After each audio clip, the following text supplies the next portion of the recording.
It's not just one reason or one factor that's going to determine if you see progress or not.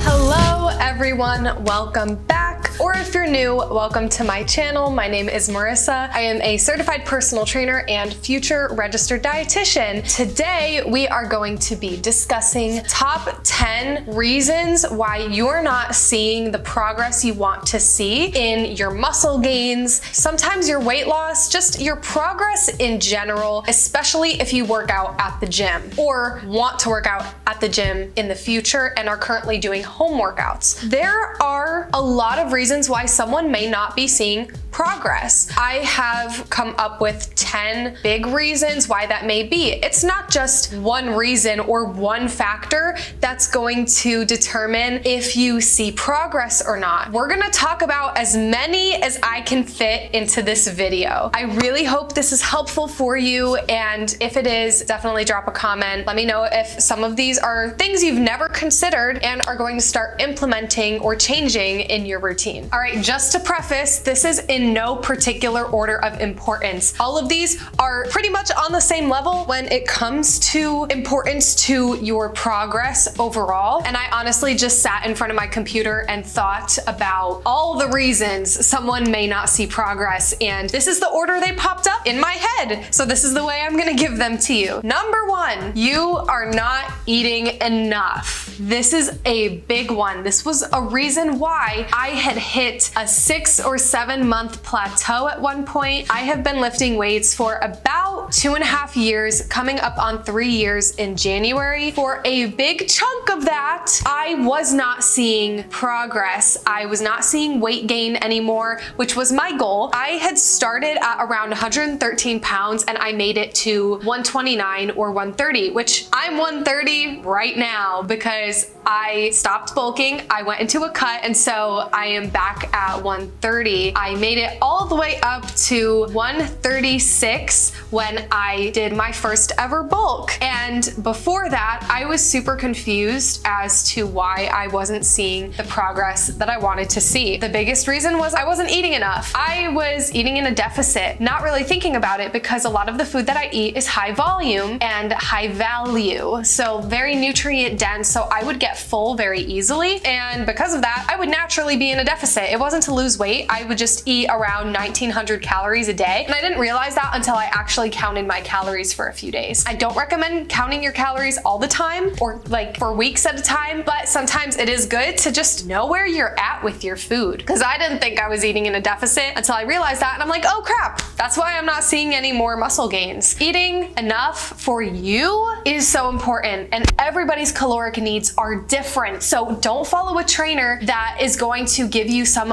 umbrella for what everybody, their entire audience should be eating, because it's usually not going to be accurate for you. The best resource for you to determine how much you should be eating is tdeecalculator.net. That TDEE stands for Total Daily Energy Expenditure. All you have to do is type in your age, height, weight, sex, and activity level, and it will give you your maintenance calories. That's how many calories your body would need to maintain your weight at your specific anthropometric measurements and your activity level. If you want to really see effective muscle gain, you want to eat above your maintenance. You can, however, see muscle gain at your maintenance or in a deficit, but it also depends on how long you've been training. For the first, I would say, year of starting resistance training and really lifting weights consistently in the gym, I saw significant muscle gains while eating in a deficit and around my maintenance. But after that, I hit a plateau and I realized that I needed to eat more calories to really stimulate that muscle growth and see that progress. I know, tip number one, already I'm talking a lot. I'm gonna try and keep these short and simple. This one, I would say, is really, really important, especially if you've been working out for a while and you notice you've hit a plateau. All right, this next one particularly goes towards my people that work out at home. If you are not doing progressive overload, you are not going to see progress. Progressive overload comes in a lot of different forms, but ultimately you are increasing the stress put on your muscles over time. Different ways you can do progressive overload is by increasing your weight. So maybe one week you're squatting at 100 pounds. The next week you aim for 110. Small increments increasing over time, as opposed to staying at 110 for like a month at a time. You want to consistently be increasing the tension you're putting on your muscles as you move through this. Another way you can do progressive overload is by increasing your repetitions. So let's say you're doing 3 sets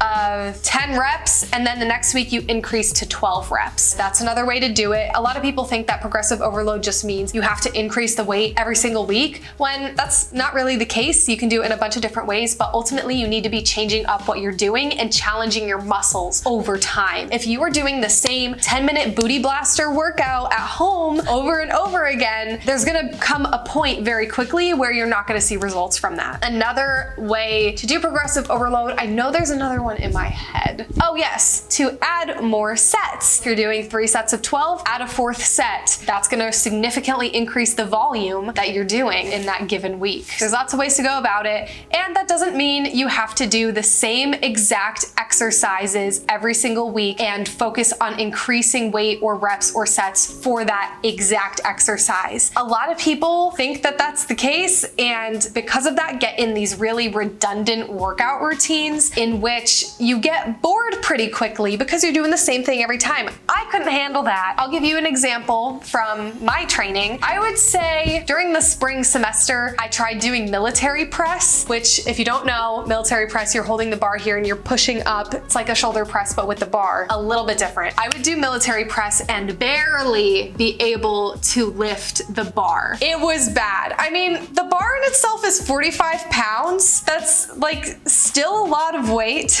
And I tried doing it and I really wasn't successful. I ended up not doing military press for probably 4 months. It didn't come up in my routine. I would do shoulder press, I would do Arnold press, lateral raises, so many other movements to target my shoulders, and I started prioritizing shoulders more in my routine overall. Because of that, I revisited military press a few weeks ago. The bar felt like a feather. That's an exaggeration, but it felt very light, and because of that, I was able to do, I think, 10s or 15s on each side and get like 8 to 10 reps, and I was absolutely blown away with myself. I'm like, wow, my strength has improved so much. Even though I didn't do that particular exercise, I was still doing progressive overload with other exercises. Because of that, I still gained strength, a lot of strength. So that is progressive overload. It is very, very important. If you do not do progressive overload, you are not going to see progress, or you're gonna hit a plateau very fast. Number 3, not doing compound lifts or not doing enough of them. Compound lifts are lifts that target multiple muscle groups at the same time and should be at the very beginning of the workout. If you are at the gym, you are doing resistance training, you should have your compound movements like chest press,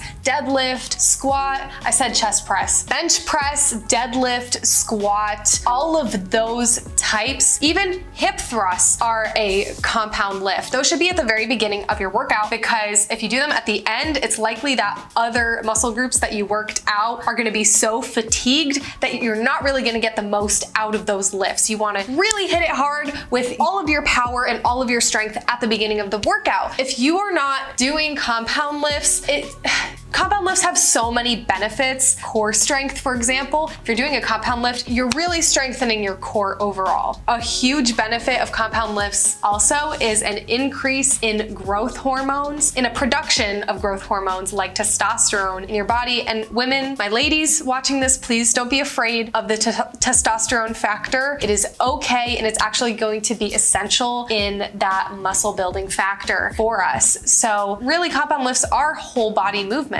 So you're using more energy to perform that lift, and it's increasing production of those important growth hormones, which help to build muscle and strength. You need to be doing your compound lifts and doing them at the beginning of your workout. Number 4, back to nutrition. You're not spacing out your protein intake. The typical American has little to no protein for breakfast, a little bit more at lunch, and way too much during dinner. So what we want to do to maximize our muscle gains is to level the playing field and eat an even amount of protein throughout the day in our meals and snacks. If you have protein in your snacks, they're going to fill you up and hold you over until your next meal versus just having a bag of chips or only fruit. I would say pairing your carbohydrate in your snack with a protein source is going to be very helpful, and also just getting more protein in your day overall. If you're not getting protein in your snacks, it's going to be harder to increase your protein intake from your meals alone. You do want to have an even amount of protein, not super excessive, but just an even amount, around 15 to 30, 35, 40 grams. I wouldn't go above 40 grams, but again, nutrition is very individualized. Just know that it's different for everybody, but that is a good threshold when you're eating protein in each meal, 15 to 40 grams. That is going to be very important to build muscle, because when you pair resistance training with adequate protein intake, you are increasing muscle protein synthesis in your cells, in your muscle cells. That's very important for building muscle. Overall, protein is super, super important, but protein timing, we found in a lot of research, is also just as important as the protein intake overall, if not more important. Number 5, this is a big one too. All of these are very important. Not enough rest or recovery time. If you are going to the gym 7 days a week, you are not getting enough rest time. I tell all of my clients to get at least 1 day of full rest. You can have 2 days of full rest as well. You can space them out during the week, so maybe you have a rest down a Wednesday and then another on a Saturday, or you can have them back to back. But really utilizing that rest time, you could do active recovery, like going for a brisk walk, just moving around, as opposed to just like laying in bed the whole day. You don't have to necessarily lay in bed the entire day. You could do yoga. There's so many ways to rest and recover, but ultimately not doing resistance training on those days. It's so important for your muscles to have time to build when you're not at the gym. When you go to the gym and you're performing resistance training, you are creating tears in your muscles that need to be built back with adequate protein and energy. And if you do not do that, you're going to continue to consistently tear down your muscles and not allow them time to grow back and build bigger and stronger. So that's so important, because if you're just tearing down your muscles day after day after day, week after week, you're not going to see results. In fact, you're going to lose gains over time. So very important. The 6th thing that could be killing your gains is working on muscular endurance and not hypertrophy. They are 2 different things. Muscular endurance is essential, don't get me wrong, but if you are in the muscular endurance phase for too long and not focusing on hypertrophy, which grows the size of your muscle, you're going to just stay where you're at. Muscular endurance is important for building a foundation so that you have the strength to do hypertrophy training, but you don't want to stay there too long. Once you have proper endurance to be able to go and push through those reps at an increased weight with hypertrophy, that's when you go for it. Let me backtrack and explain muscular endurance and hypertrophy. I feel like that would be helpful. Muscular endurance is lower weight, higher reps. Like lightweight, maybe performing 16 or more repetitions in a set, while hypertrophy is going to be moderate weight with lower reps. So I would say moderate weight with 6 to 12 repetitions, or 8 to 12, around there. To grow the size of your muscles effectively, you need to be working in that hypertrophy phase. But of course, you can't get to hypertrophy without muscular endurance. For the first month, 2 months, maybe 3 months of your, like if you're just starting out, you do want to work on that muscular endurance so that you can move forward. Once you have that foundation down, you need to start increasing your weight, just like how how we talked about with progressive overload, and then go working towards hypertrophy and eventually strength training too, which is very heavy weight and lower reps, like 1 to 5 repetitions and much longer rest times. Let me give you the exact numbers because that will also be very helpful. This also brings up the topic of intensity. If you know your 1 rep max, let's say for bench press, for example, I don't know what mine is. I'm gonna try and use mine as an example just so we have something to go off of. I believe my 1 rep max is 105 for bench press. I haven't tried for my maxes in at least 6 months, so I'm not super sure what it is now, but we'll go off of 105. If you're working in hypertrophy, you are working at between 75 to 85% of your 1 rep max. So if we do some math, 75% of 105 is 78 or 79 pounds, so like 80 pounds. That would be the lower end of hypertrophy training. If I were to go to the gym and perform bench press, I would want to train within 80 to 90 pounds in order to increase the size of my muscles. I could work below that, but I won't see as effective results or progress. And then if you are interested in strength, the intensity that you'll be working at is between 85 and 100% of your 1 rep max. So there you have it. Those are the, like, for all you math nerds out there or training nerds that really want to know the nitty gritty, those are the numbers that you want to aim for. And that's something I'm going to be doing differently when I go into this next bulk in around November, December. I am going to keep a strength journal that I'll take with me. So if you've ever seen anybody in the gym with a notebook and a pen or a pencil, they are serious about their gains. And for good reason. It's very effective because you can't possibly remember how many reps, how many sets, at what weight you're doing every single time you go to the gym for every single exercise. It's impossible. Just know that it will be easier for you to do progressive overload. That way, keeping a log and actually writing these things down and calculating those things and making sure that you're on the right track and improving every week or every month. I know that was a lot. Oh my God, I talk so much, and I know that these videos should be shorter and to the point, but I have a lot to say about these things. So if you're sticking around for this long, props to you. All right, this one is specifically for those who are trying to gain weight, build muscle, and not lose fat like myself.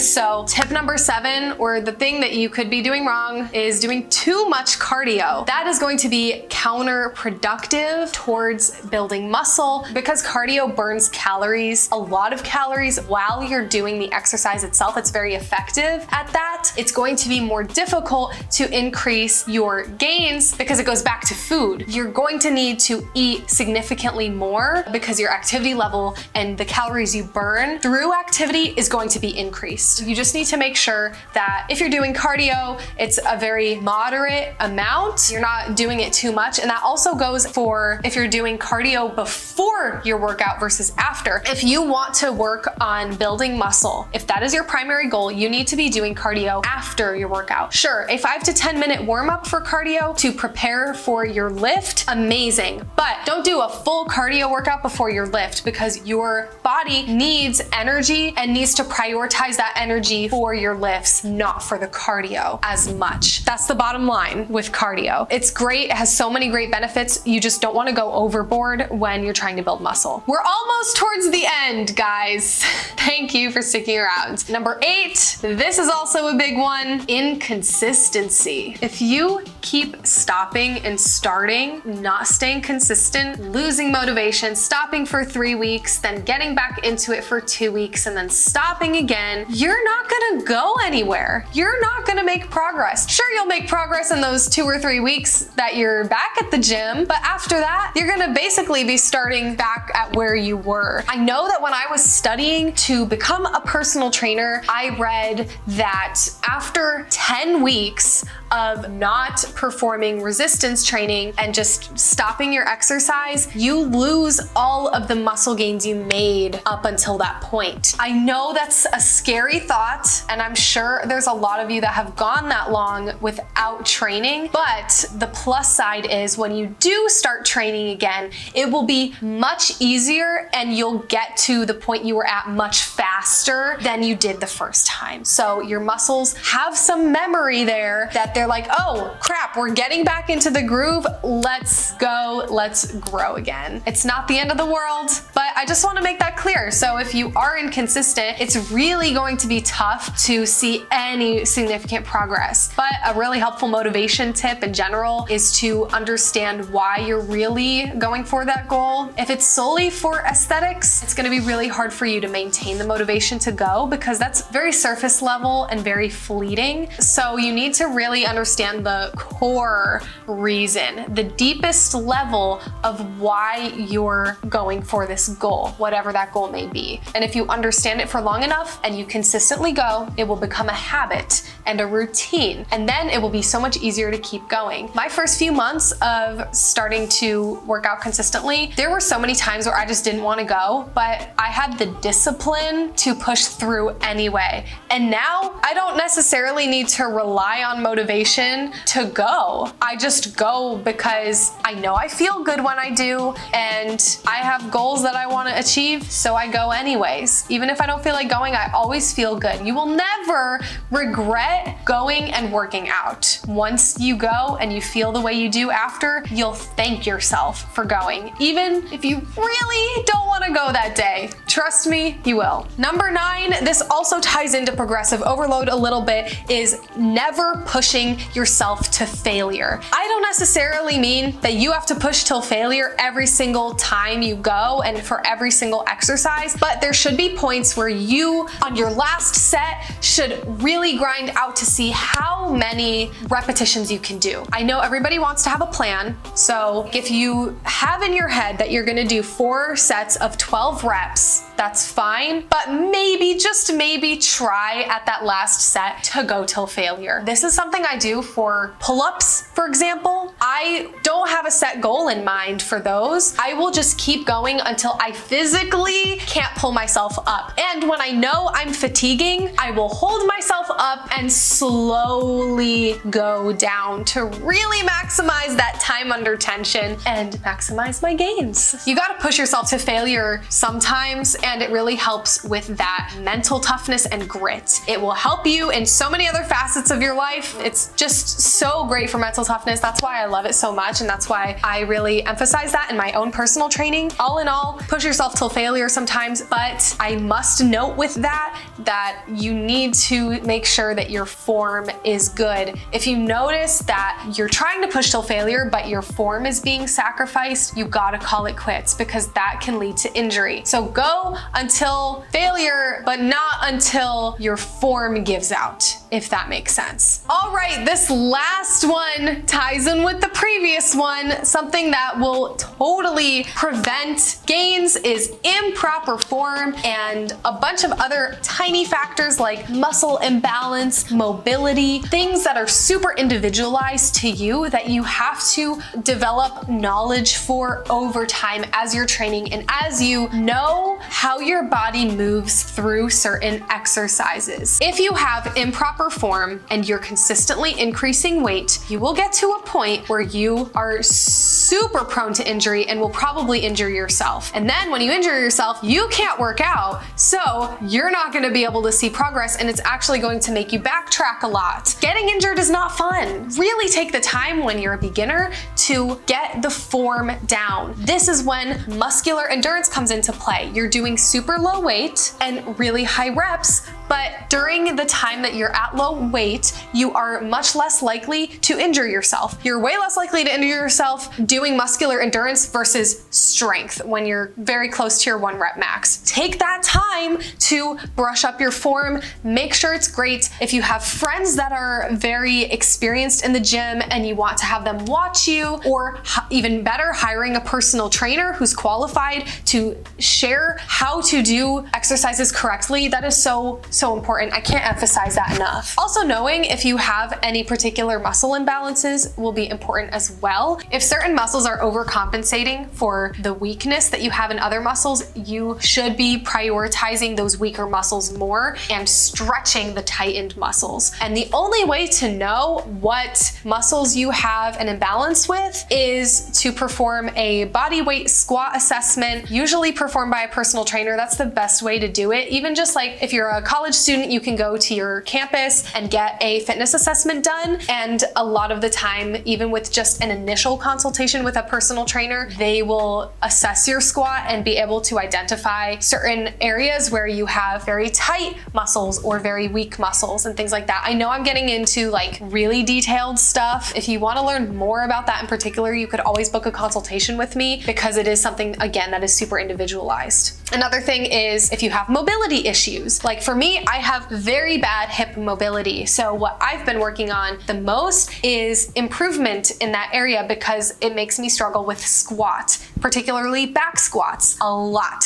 Everybody has their issues. Nobody's gonna be perfect when it comes to training, and nobody's gonna have the perfect muscle balance, the perfect form all the time, but you really need to strive for knowing and understanding your body in order to progress. That's gonna be huge. For me, I was stuck at 135 on squat for as long as I could remember, and I was so confused as to why, but it was really because I had super bad hip mobility and I wasn't able to progress because I wasn't getting to depth. I wasn't able to hit depth at 135. I really should have been working on improving my hip mobility through dynamic stretching in the beginning of my workout and static stretching at the end of my workout, lightening the weight and working on my form. I did not have good form and I was still trying to squat at 135. And because of that, my body wouldn't let me continue. Now, I still squat at 135, but my form is way better and I'm actually working on